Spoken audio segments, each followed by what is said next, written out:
Hi, welcome back to episode 10. Yes, 10. We are in double digits of Johanna Banana. Thank you so much for all that have watched. And now we're going to do our recap. Hat, please. All right, our recap. I'm going to actually do this way. All right, so my last episode was on my second husband, Aiden's father, and it was a difficult episode for me because I had to be very vague, very generalization, because, you know, there's innocent kids involved, and I didn't want to be nasty. But I want to say one thing that I regretted not saying in my previous episode. One thing that I was really grateful for was the fact that I was able to be a stay-at-home mom for Aiden. My second husband did support me and Aiden for those for 4 years. For 4 years, Aiden. Aiden and I were in our own little world for 4 years. And his dad did travel a lot for work, so that was also part of, I think, contributed to the breakdown of our marriage, is the fact that we weren't together.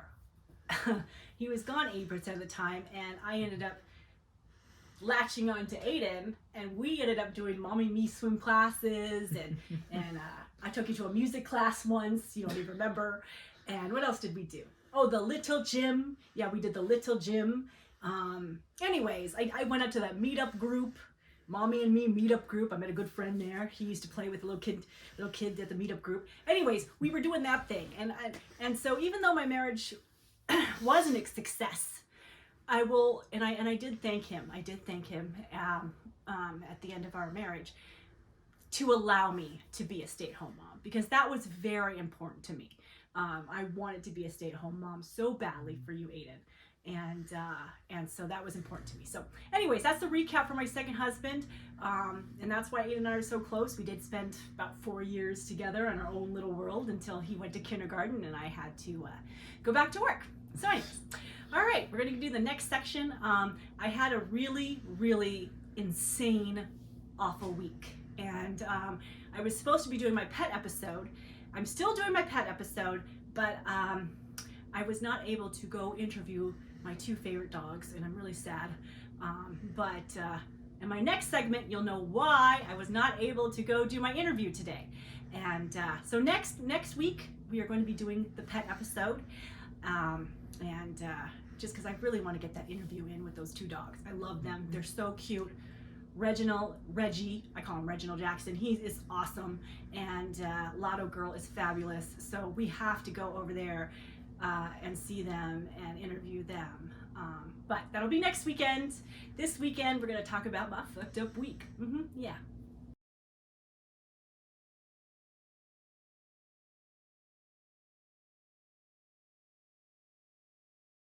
All right, Ruby, are we ready? We're gonna do our hope section. I had one of my good childhood friends. I asked her how she met her husband, and she wrote to me their cute little love story, Ruby. Yeah, on how they met and the progression of their relationship, and now they're happily married. So my childhood friend, I was good friends with her from the time I believe I was 7, I think, when we first met. And then we were good friends, like inseparable, until the time we were like 12 or 13, I believe. Yes, Ruby. Yes, we had sleepovers. It was fun. Okay, so she recently, well, I would say recently, but to me it seems so recently. She recently got married in 2016. And I'll tell you how she met her husband. They're very happily married now. They had a beautiful wedding. I saw the photos. It was like all twilighty. It was all outside in the woods. It was gorgeous. Okay, so she is a school teacher. I know, I couldn't believe it. When I reconnected with her on Facebook and discovered that she was an elementary school teacher, I was just like, what? Because we used to play school when we were probably like 7 or 8. I remember at the church, in the church nursery, playing school, and she was the teacher and I was the student, or I mean, maybe we reversed it, I don't know, Rube. But it was just so funny to find out that she actually became a school teacher. Yeah. So here she was teaching, and one of her students needed some help, and so they called in an aide or as Aiden had, a one-on-one. I don't know the right terms, but anyways, this Aid came in when my good friend was teaching this class, and they started out platonically. It was a friendship, although apparently he liked her, but she didn't know it. He should have stepped up his game, but he didn't. And so she was unaware. She didn't even know that she was developing feelings for him. She had no idea, Ruby. Yeah, no idea at all. And here's how she found out that she liked him. He went away. Yeah. They worked together for a year. He helped one of her students out for a year, and then he got transferred to another job, and he went away. And she was sad. Yeah. And that's how she knew that she caught the feelings. Catching those feelings, Ruby. That's how she knew she caught the feelings. And so they started dating the summer of 2008.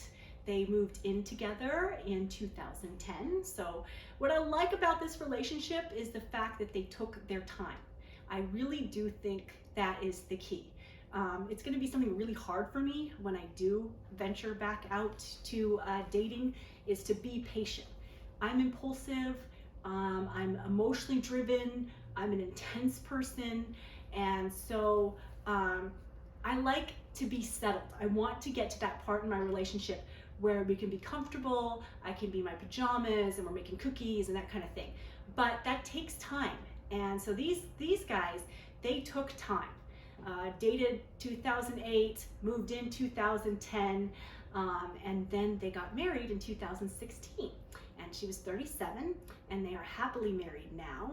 And it's a great story of, it's kind of like the tortoise and the hare a little bit, you know?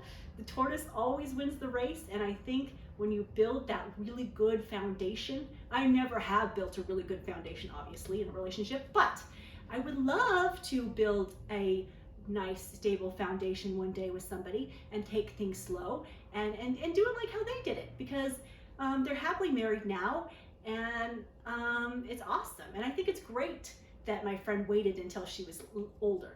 My dad was 37 when he adopted me, and he lived a full life before then, and yeah, there's nothing wrong with waiting. I think it's a good thing. I wish I had waited and done things slower, because maybe I wouldn't be divorced twice.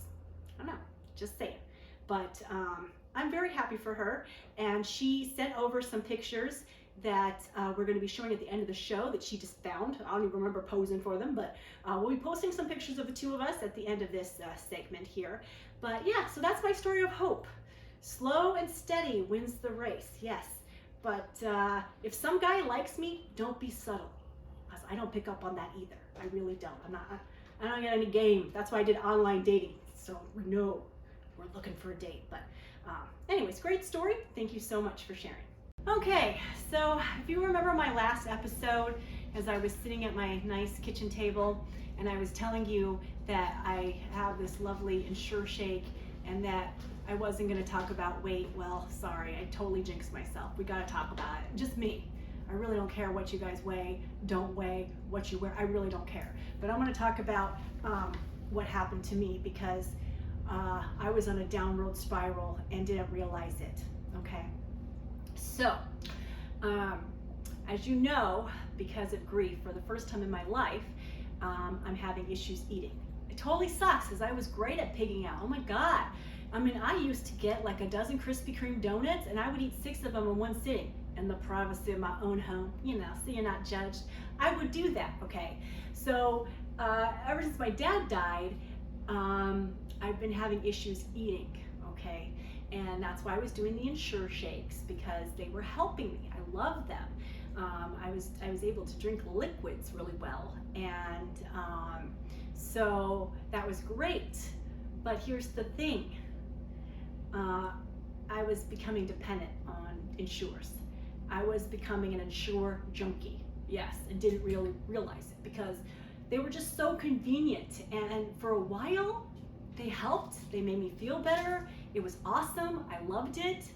But I kept losing weight, and I continued to lose weight, and now I got to a dangerous thing, and I'm my own worst enemy, and I made myself sick. So I work Tuesday through Saturday, okay? So Tuesdays are like my Mondays, okay? Now, I hadn't been feeling well that whole weekend, and in the grooming industry, it's really hard to take off because, you know, you have dogs assigned to you, and so it's hard. You don't want to ever have to reschedule a dog unless you really have to.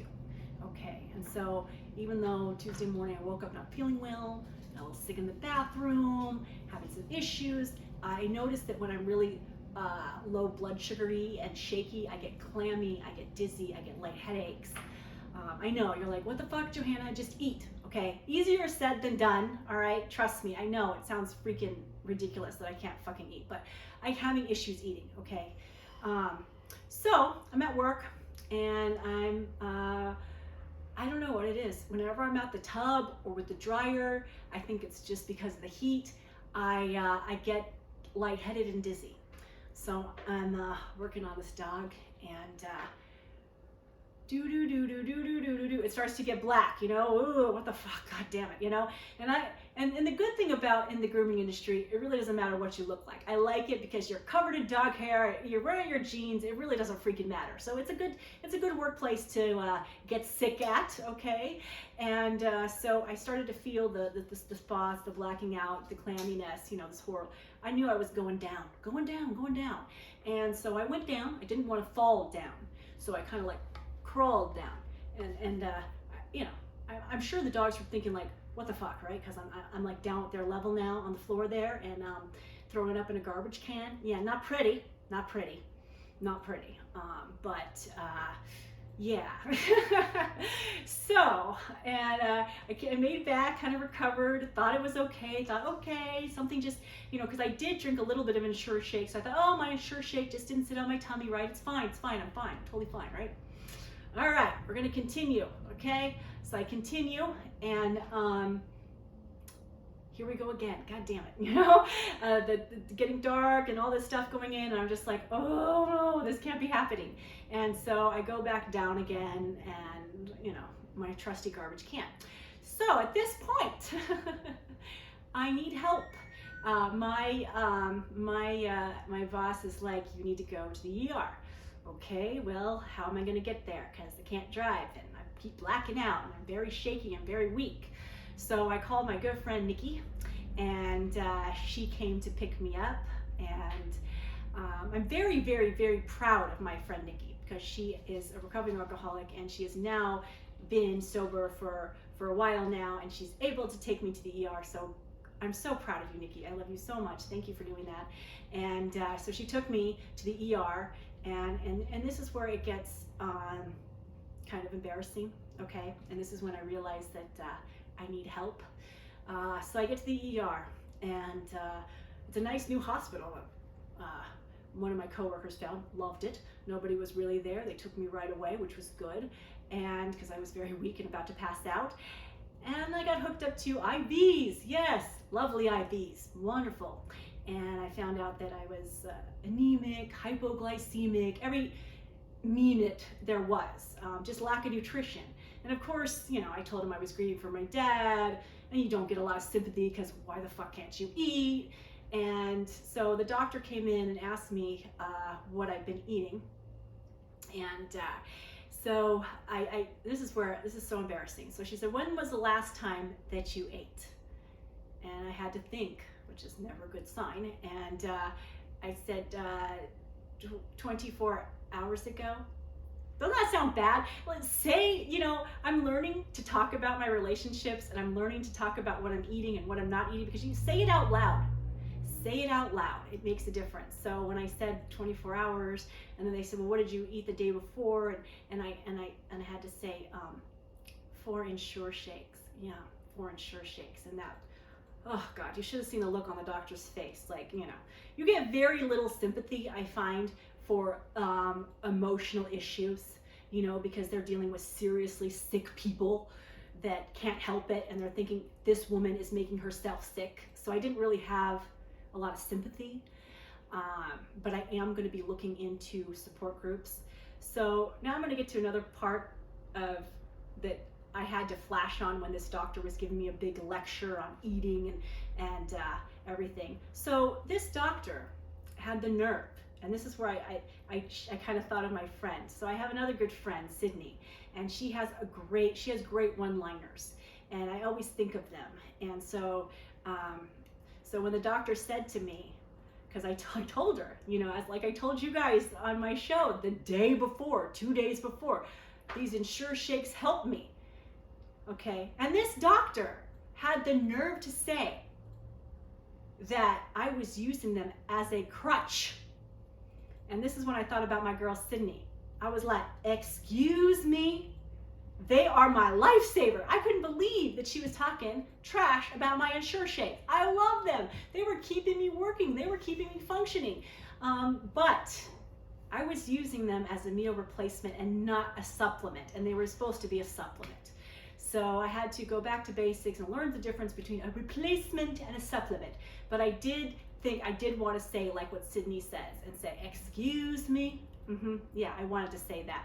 And then when she was telling me about how low in potassium and all this other stuff, I thought about Sydney too, and I was like, yeah, sometimes it be like that.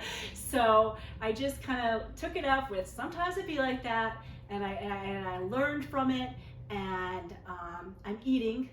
I'm also going to be going to grief counseling. This thing really shook me up, and I had to reach out to some people because I was so upset that I had done this to myself. And I'm people driven, and I used to always, my dad was my go-to person, okay? We had a very unique relationship. We talked every day, sometimes a couple times a day. We were very, very close. And whenever I was in turmoil, or as my dad would jokingly say, the depths of my despair, I would talk to him. And so now that I don't have my dad, I'm kind of having a lot of surrogate dads stepping in that I can talk to. I mentioned before my great cousin that I discovered, and we had these parallel lives and we never knew about each other. I know, it's incredible, right? I reached out to her. We had a wonderful FaceTime conversation. She's been there. She gets it. It was awesome. I also reached out to my consultant, Elle. She's my consultant for the show because I am emotionally driven, and you know, sometimes I want to run things by her, and she had mentioned that everybody grieves differently, okay? And then I just realized that, okay, I guess this is how I'm handling my grief, you know, by not eating. And I thought, well, eating disorders are caused by control, right? And I am a bit of a control freak, so maybe that's what I'm controlling. I don't know. I will be exploring this with my grief counselor. I'm going to be going to an eating disorder group. I know, it just seems weird. It seems so weird that I'm doing these things, but grief, and when you're in transitional period, I kind of feel like I feel like when I was going through my divorce, my second divorce that I was not prepared for, that you do funny things, and you feel like you're not yourself, and you're searching, you're spending so much time trying to be yourself again. And I think I need to realize that I will never be that same person that I was when my dad was alive. My dad passing away did change me. It did. It changed me physically, and it showed me kind of how much of a little girl I was.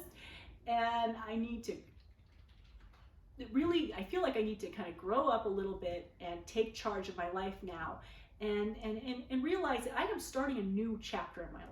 And without my dad. Freaking sucks, but that's what I'm doing, and that's why I'm doing this YouTube channel, because it's a very cathartic process, and I really like talking about my feelings and things that happened to me, because when like I said, you know, when you talk about it, like the last time I ate was 24 hours, and the day before I had 4. When you say these things out loud, it kind of makes it real. And so thank you very much for letting me have my little venting moment, and letting me talk about my feelings and where I'm at. This is also why I was not able to do my pet episode, and we're doing this episode instead, is because I wasn't able to go out and interview the 2 dogs that I want to do. So next weekend, pet episode, definitely love your photos. Yeah.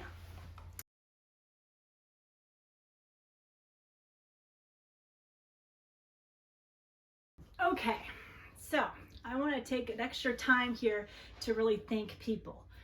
Thanking people is very important to me.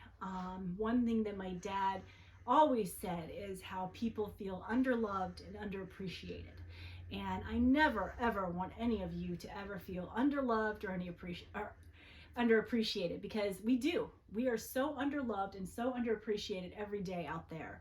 And I just want to recognize some of the people that helped me out this week as I was crawling to the garbage can, because I'm my own worst enemy and I was killing myself. Anyhow, so let's give some shout outs to some people. First, I'd like to give a shout out to my girl, Nikki. Thank you, girlfriend, taking me to the ER. Thank you for that. Thank you. Another shout out to LB. Awesome. She did a couple dogs for me. And here's something I would like to say about the grooming industry. It is commission based, okay? So we charge the customers X amount of money. We get half, the shop gets half, okay? So our dogs are our bread and butter, okay? So when we go down, we're thinking, we're losing money, okay? So I want to give a shout out to LB, because she did a couple of my dogs and she's allowing me to get credit for that. And that's huge in this industry. You would never find that in any other shop. Aiden knows. This is the third grooming shop that I've worked at, and it is the bomb. Okay, it is not petty. It's not, you get to, you know, I have some good people that I work with, okay, and they got my back. And LB, you got my back every time, girl, and thank you so much for that, because you rock. My other co-workers, SB, CN, JY, awesome. You all stepped up to the plate. CN even did a dog for me. Thank you. And it was awesome. I feel really blessed and really loved by my friends and my family, and I'm grateful for that every day. Becoming an orphan, being an only child, just having Aiden, I felt really alone. I really did. So, and for a girl that grew up in the church and with community, I want to make my own community. Now, it's gonna crack up, because I said I wanted to make my own church with you guys. Don't worry, it's not some silk cult or anything, okay? We're not drinking Kool-Aid. But I just want all of us to be a good community, a good family. I want to share our stories, share our pet pictures, share the good, the bad, the ugly, the funny, because you guys, I talked to KP today. She called me when I was in the depths of despair, really depressed, and she really perked me up. And I wasn't even going to shoot this episode tonight because I was kind of tired and not feeling up to it. But her energy, because as you know, my girl KP has, like, she's Johanna Banana times 2, okay? And so whenever I talk to her, boy, she pumps me up. So thank you, KP, for your call, and thank you to my consultant Elle, my other family members. Thank you to all my viewers that watched. Thanks again for all the pet pictures and everything that we have received. Next weekend, I swear, I'm working on my grief. I'm working on eating. I'm working on getting that energy. And we are going to do our pet episode. So, thank you for watching Johanna Banana 10th episode. Please subscribe. Pet episode coming up next.